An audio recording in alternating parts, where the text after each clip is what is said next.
Meski tingkat kemiskinan menurun, ketimpangan antara penduduk kaya dan miskin justru meningkat.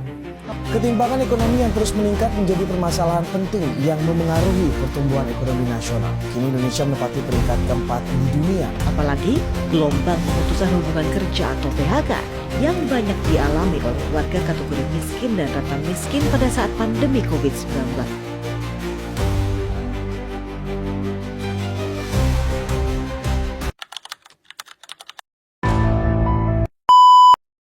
Pernah nggak sih kamu ngerasa di satu sisi orang bisa jajan kopi 50.000 tanpa mikir, tapi di sisi lain ada yang mikir keras cuma buat makan hari ini.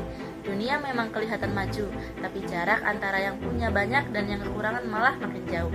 Inilah yang disebut kemiskinan dan kesenjangan pendapatan. Bukan cuma soal siapa yang miskin, tapi soal kenapa sebagian orang terus tertinggal sementara yang lain terus melaju. Dan ini bukan masalah baru. Dari dulu Islam sudah menaruh perhatian besar soal ini. Dalam Islam, harta itu bukan cuma milik pribadi, tapi ada hak orang lain di dalamnya. Makanya ada zakat, bukan sekedar sedekah, tapi sistem keadilan sosial. Zakat itu cara Islam supaya harta nggak hanya berputar di orang kaya saja. Jadi Islam itu melarang riba. Kenapa? Karena riba itu bikin yang punya modal itu makin kuat, sementara yang lemah makin tertekan. Utang berbunga itu sering jadi jebakan, bukan solusi. Islam nggak mau kekayaan itu tumbuh dengan cara mengorbankan yang paling rentan. Islam juga ngajarin keseimbangan. Kerja keras itu penting, kaya itu boleh, tapi kalau kekayaan bikin lupa sekitar, berarti ada yang salah.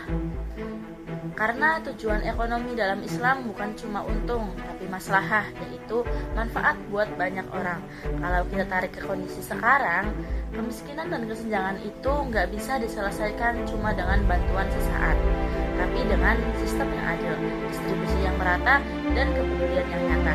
Jadi, kemiskinan bukan cuma masalah ekonomi, tapi juga masalah nilai. Dan Islam sudah lama ngajarin kalau rezeki itu titipan dan keadilan itu kewajiban.